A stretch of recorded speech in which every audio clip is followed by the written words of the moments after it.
Racing is, well, it's expensive, isn't it? Unless you have bags of talent and the luck to meet someone with cash, or the cash lying around yourself, the closest most of us will get is sitting in our spare room looking at a screen. But if you happen to be a celebrity, doors can be opened. And some are just lucky enough to be talented at racing as well as whatever made them famous. They don't all have talent, but in many cases a manufacturer or team is more than happy to teach them and provide a little extra talent on the side in order to use the publicity of that high profile name. Some of them don't make it. There are A-list film stars with nicknames involving the word crash whose insurance firm stepped in to just say no. But sometimes they prove themselves, and they race at a pretty high level. These are 7 who've gone from celebrity to racing driver. And if you do enjoy this video, please don't forget to give it a like and subscribe to the channel and hit that bell icon to make sure you see everything from Goodwood Road and Racing.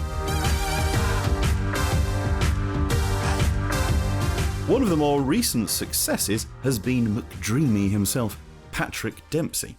Well known for playing Dr. Derek Shepherd, a character who somehow got the strange Scott-ish nickname, has raced over 70 times at various levels in his career. Part of that is due to a sensible tie-up with Porsche, which resulted in Dempsey racing in the World Endurance Championship and at Le Mans, and eventually seeing his name above the garage over a pair of GTE AM cars for several seasons. Dempsey wasn't there to make up the numbers though. In his 4 Le Mans starts in the GTE AM class, he proved himself more than handy, finishing 2nd in 2015. As well as a full season in WEC where he won a race and finished 6th in the championship. Despite missing the final round, Dempsey has podiums to his name in IMSA and its predecessor, the American Le Mans Series, including finishing 3rd in LMP2 in 2012. Commitments to stardom and various insurance reasons have seen Dempsey step back from active racing, but his name still appears on the garage at every round of the WEC, with Dempsey Proton a regular GTE AM race winner today.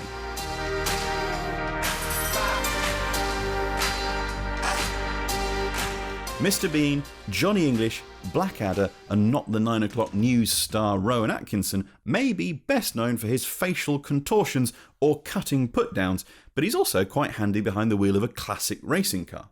While Atkinson hasn't ventured much into the world of modern racing, he's been a regular sight at both the Goodwood Revival and Members Meeting. We'll put aside his brilliant appearance at Goodwood as Mr. Bean astride a Mini for today and concentrate on his more serious appearances, because they include racing everything from a giant Mark 7 Jaguar to a tiny BMW 700 and even a mighty Ford Falcon, and being co-driver to Sterling Moss. Of course, he is perhaps better known for an extraordinary road car collection, stretching from his 1989 Lancia Delta to a 2011 Skoda Superb, and of course that McLaren F1, but he's also been seen racing in some more modern fare, taking part in the Renault 5 Turbo Cup in the 1980s. Olympic gold medalist, television star, racing driver?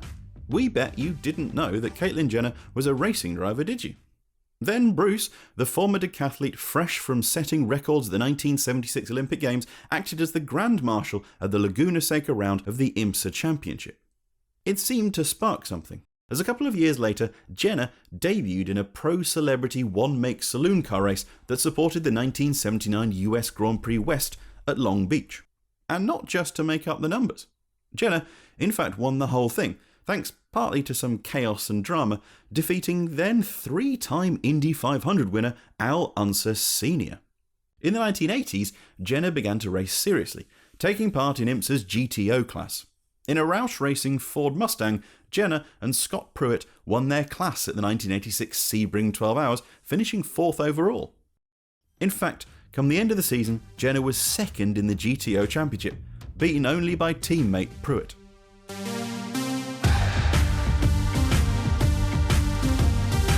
The career fortunes of the stars of Malcolm in the Middle have been mixed. Bryan Cranston is one of the biggest names in the world, thanks largely to his part in Breaking Bad, Justin Burfield, perhaps not so much.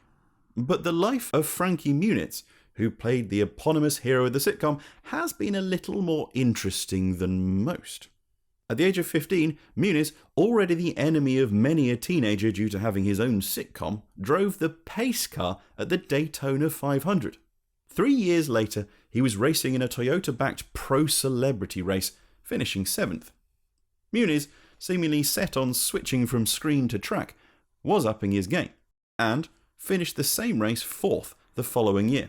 Come 2006, he made the switch to Formula BMW, contesting 14 races and making the World Finals before eventually being offered a full-time ride in the Atlantic Championship, the feeder series for one of the branches of IndyCar at the time. Muniz spent 3 seasons in Atlantics, eventually clinching a best race finish of 4th, but he only ever really challenged for a place in the middle of the pack.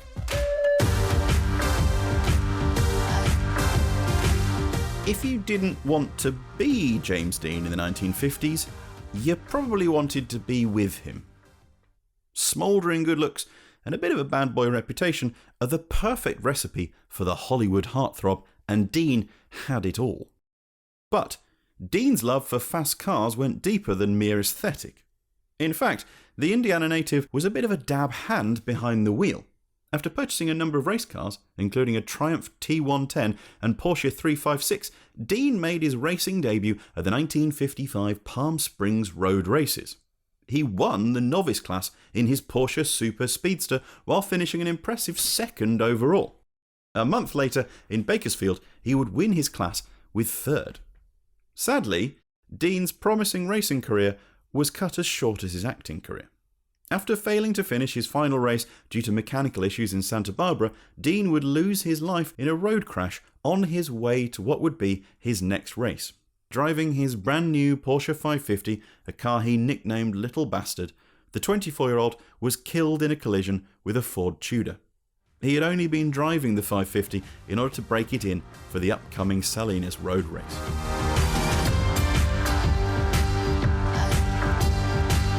Few of the people on this list can say they are as well known for their racing activities as anything else.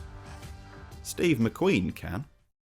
Not content with being a bona fide icon of the silver screen, being nicknamed the King of Cool, performing his own stunts, or being arguably one of the biggest heartthrobs of his day, McQueen also managed to get his racing career to such a level where he was quoted as saying that he was, quote, "not sure whether I'm an actor who races or a racer who acts." He was even able to make his two passions collide, bringing the world of the Le Mans 24 Hours to the silver screen with Le Mans and performing epic car and bike chases in Bullet. As a racer, he began on 2 wheels. Initially, McQueen raced Triumphs and BSAs in off-road races such as the Baja 1000 and Mint 400. In 1964, he raced alongside his own stunt double as the official US team in the International 6 Days Trials held in Germany.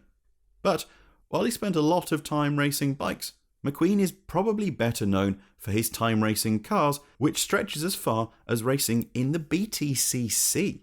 Yes, in 1961, Steve McQueen raced a Mini in what was then called the British Saloon Car Championship at Brands Hatch, finishing 3rd. Sports car racing is what McQueen has been most linked to, though. In 1970, he raced alongside Peter Revson in the Sebring 12 Hours. Complete with a cast on his foot from a motorcycle crash, McQueen would finish 2nd overall in a Porsche 908 too. In fact, Revson and McQueen were only beaten by the factory Ferrari trio of Ignazio Gunti, Nino Vaccarella and Mario Andretti. Behind the American pair were such sports car luminaries as Henri Pescarolo, Pedro Rodriguez, Joe Siffert, Richard Atwood and Dan Gurney. While producing the 1971 film Le Mans, McQueen even wanted to race in the 1970 Le Mans 24 Hours, and he was all set to do so, racing a Porsche 917 alongside Jackie Stewart, until the backers of his film threatened to pull all funding if he did. A racing driver who acts. Indeed.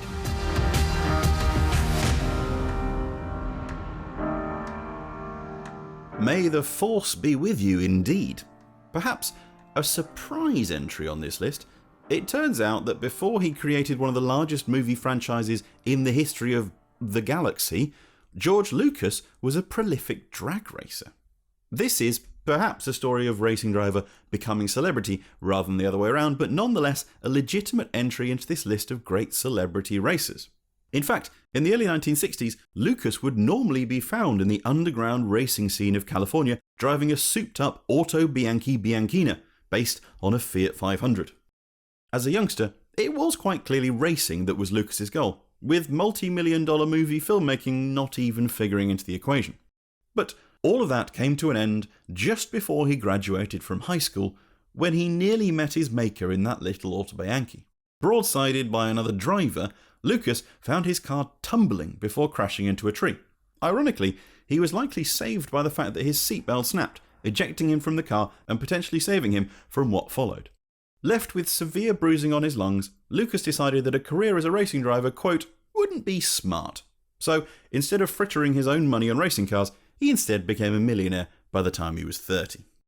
While Lucas would continue a love for autocross racing, it would be sci-fi that formed the major driver for his life. Probably for the best, since it's that made him the billionaire that he is today. Those are 7 celebrities who've had a go at racing and done quite well. But who have we missed out? Who do you think should be on this list? Maybe Paul Newman? Let us know in the comments below.